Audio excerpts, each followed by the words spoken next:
Greetings, everyone. This is Fred Coulter. Welcome to Church at Home. Church at Home is sponsored by the Christian Biblical Church of God, and we are dedicated to restoring original Christianity for today. And the reason we're dedicated to that is because Christianity of this world is falling apart so quickly. It's like buffaloes running over the cliff to their own destruction. But the setup for it happened years and years and years ago by clever ways, sometimes so imperceptible that people sitting in the pulpits didn't even know it. And now they are looking at an atheistic Christianity. How can that be? What a contradictory terminology that is. It's an oxymoron, or as I like to say, a morioxon. It's so crazy. A morioxon, yes indeed. But it is Satan worship, and most people don't realize it. It says in Revelation 13 that the whole world worship the beast, and that's the coming world system and world religion, and worship Satan, the devil, who gave power and authority to the beast. And as you go through the prophecies, you will see that that is a global event that is taking place right now. So who do you worship? What does your church believe? What do you believe? Now, if you're confused and are having trouble, then you need this book, Lord, What Should I Do? In the face of all the things that are going on, what should I do? How do I begin to understand the simplest of truths with such confusion?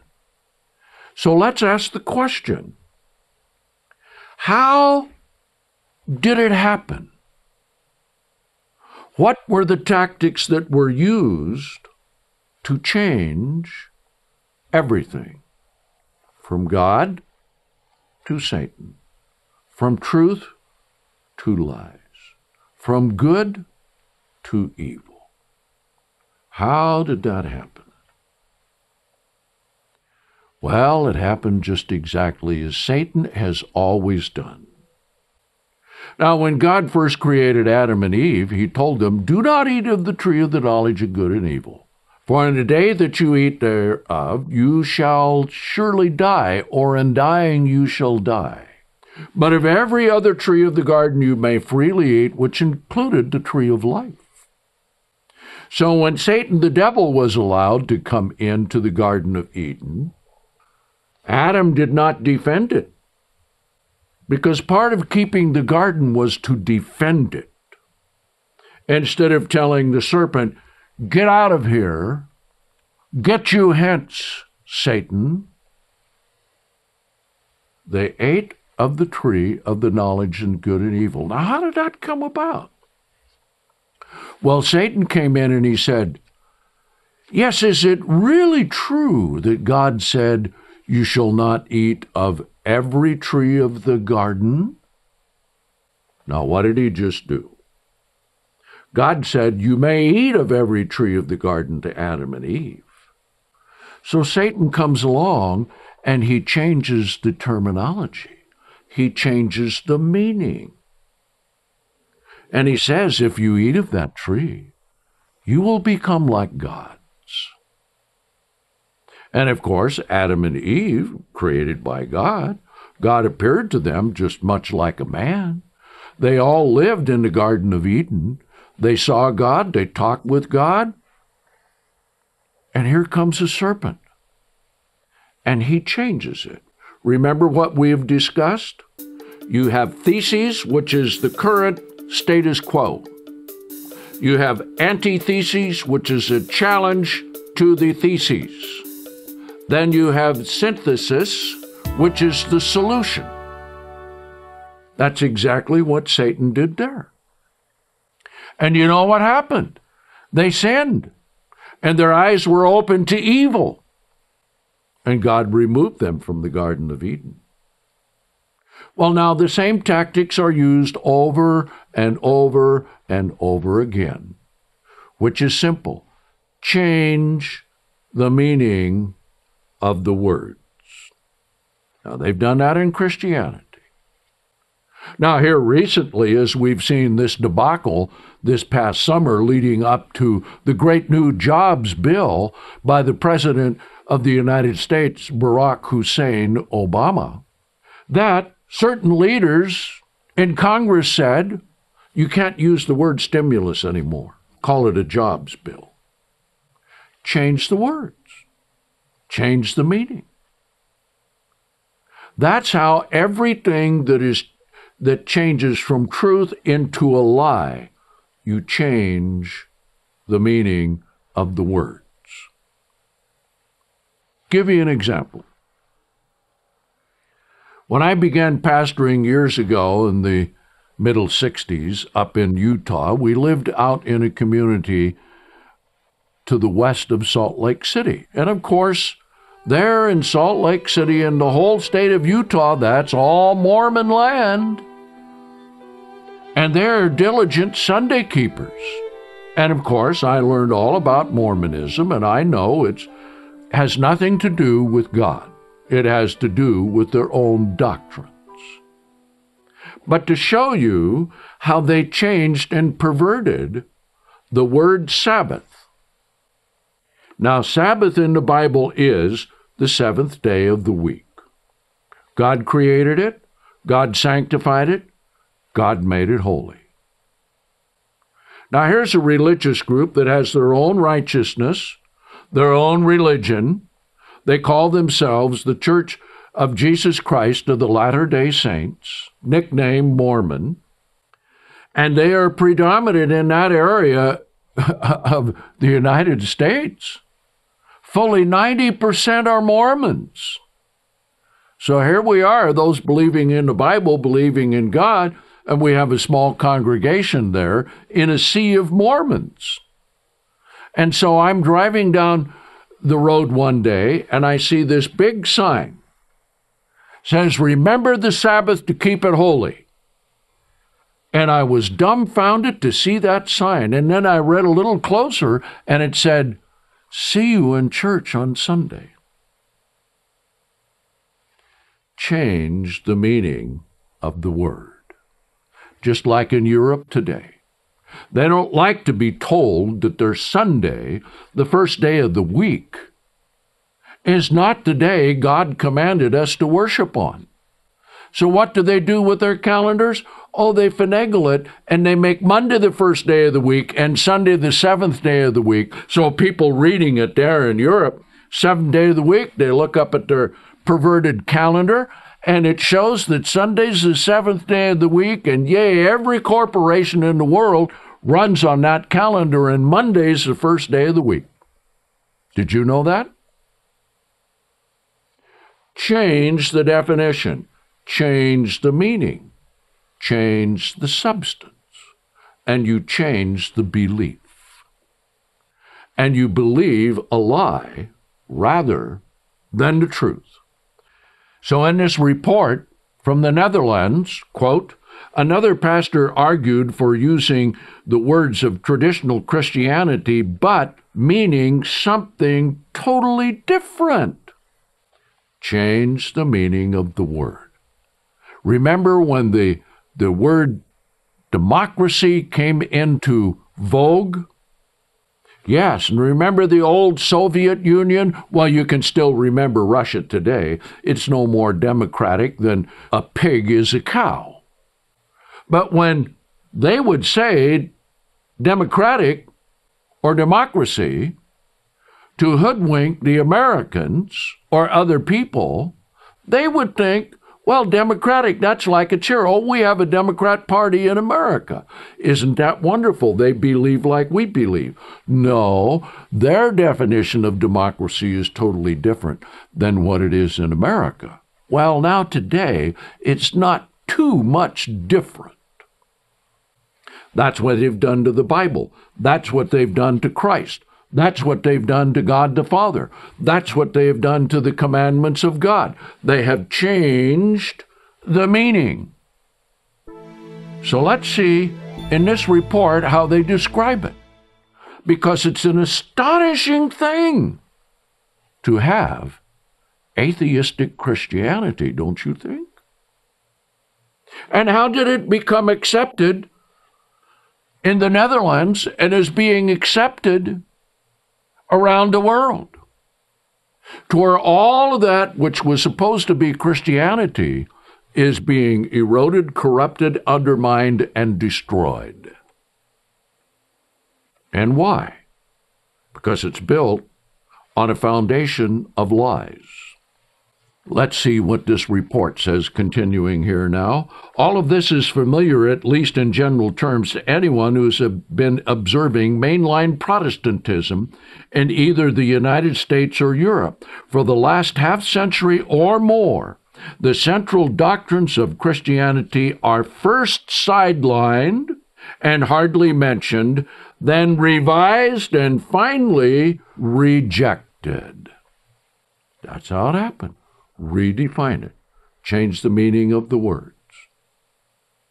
Instead of being righteous because you love God and keep the commandments, you're righteous because you're friendly and outgoing.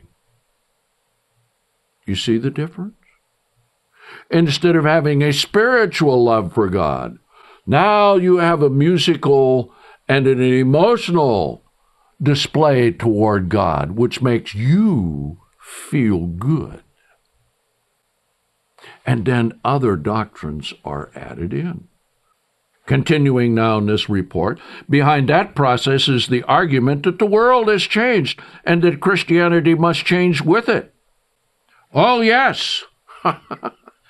But change to what? By whose standard? Do you pander to sin? Is sin still sin? Yes, sin is a transgression of the law. Sin is lawlessness. And all of this that we're describing is lawlessness. And lawlessness, anomia, is different and more severe than just transgression. It's changing. It is remolding. It is creating lawlessness instead of the laws and commandments of God. Continuing now, Harry Emerson Fosdick, one of the most influential leaders in American Protestant liberalism, argued that the modern world has simply rendered traditional Christian doctrines unintelligible to the modern man and woman. Well, because they're all lies. So now we'll join the liars even more. John Shelby Spong, the retired Episcopal bishop in Newark, New Jersey, put the issue bluntly: Christianity must change or die. How about getting back to God instead of changing to the sinners of the world? How about rejecting the atheistic doctrines? How about believing and obeying God? How about repenting and keeping the commandments of God? Now, continuing with the report. Well, even as some conservatives left in the Dutch church recognize, if the church changes the way the Dutch liberals are changing it, it is spiritually and theologically dead already. Absolutely true. Is there life, spiritual life left in you? Do you really want the truth and love the truth and want to love God and find God? And find what you should do? That's why we have the book that I referred to earlier. Lord, what should I do? I'm faced with all of these problems and I don't know where to turn. I have problems in my personal life. I have problems with employment. I have problems where I work. I have problems with my husband, problems with my wife, problems with my children, problems in the church. You return to God. Continuing now, there is a new religion of somethingism in the Netherlands, and it's not a form of Christianity. It is a new religion meeting in historical Christian church structures. And that's why church at home. You don't need the building. You need God. You don't need the traditional teachings of men. You need the accurate Word of God. You don't need the fellowship and friendship of atheists and non-believers. You need the fellowship and the friendship of God the Father and Jesus Christ. Now, continuing in the report. All this in a country that was once pervasively Christian. Theologian and conservative church leader Abraham Kuyper was the nation's prime minister from 1901 to 1905. The Dutch once claimed to be a model of Christian culture. All that is now in ruins. And it is coming that way in America. Lord, what should I do? What should my life be? Those are the questions that you need to ask yourself. Because if you don't, this tidal wave of the coming one world religion and all the events at the end time are going to come like a tsunami. And it's just going to be overwhelming. And there are going to be a lot of people when this comes in its overwhelming power, that because they didn't love the truth. Let's come back here to 2 Thessalonians, the 2nd chapter, and let's see what the Apostle Paul wrote up. What happens when people don't love the truth? See, because all of this is preparing the way for Satan's great man that in Revelation 13 is called the beast. And he's going to come and sit in the temple of God, which the Jews are going to build in Jerusalem, and he's going to say, I am God. And that's what all of this is being prepared for. See? Satan is working here. Satan is working there, inspiring this, inspiring that, changing this, changing that, renaming, reconforming, redoing, redefining, to dumb down people so that they reject anything of God from the Bible and embrace the swine's mire that is being spewed out from the pulpits. Are you going to be able to resist the false Christ, the man of Satan, and the false prophet, and the miracles, and the absolute net of deception that is being weaved around the world to pull the whole world together to worship Satan the devil into coming one world religion? Let's read it here, verse 8. And then the lawless one will be revealed, whom the Lord will consume with the breath of his mouth and will destroy with the brightness of his coming. Even the one whose coming is according to the inner working of Satan, with all power and signs and lying wonders. Can you resist that? Look at the mentality of people today. They won't be able to resist it, will you? Will you be able to identify it when it comes? Will you know the reality of this when it hits? Let's read on. And with all deceivableness of unrighteousness in those who are perishing, because they did not receive the love of the truth, so that they might be saved. Do you love the truth of God? Look at what it says is going to happen if you don't. How much have you been deceived? You have time now to come out from underneath it. You have time to change your life. And you start in your home. Now let's see the result of this, because they don't love the truth. They don't love the truth in America. They don't love the truth in Britain. They don't love the truth in Holland, the Netherlands. They don't love the truth anywhere in the world except the few that really love God. Will you be one of those few? Because Jesus said, wide is the gate and broad is the way that leads to destruction, and many, meaning the majority of people, are going to go into that gate and are walking through it and believing it. But narrow is the gate, and straight is the way, and difficult is the way to life, and few that are going in that gate. Now notice what happens if you don't believe the truth. Verse 11. For this cause, God will send upon them a powerful deception that will cause them to believe the lie. That's where all of this is leading. Continuing on in the report now. The radical experimentation of the Dutch churches may well be a response to market pressure, as Stoffels explains, but it is the substitution of a new religion in place of Christianity. Christianity stands or falls on its central truth claims. Without the knowledge of the full deity and humanity of Christ, there is no gospel and no salvation of sinners. So if you don't believe in God, don't believe in the truth, you don't realize that you're a sinner and you need salvation. Isn't that something? Quite a thing, isn't it? So how do you come out of this? Well, you come to the Bible and you study the Bible.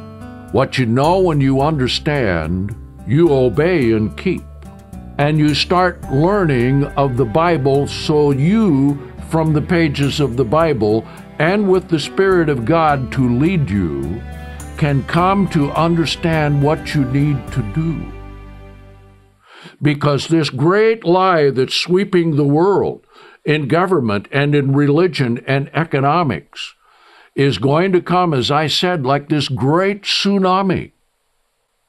And there may be even a time that we have to stand and even give our lives for Christ, to stand for the truth in resistance against this great satanic takeover of the world.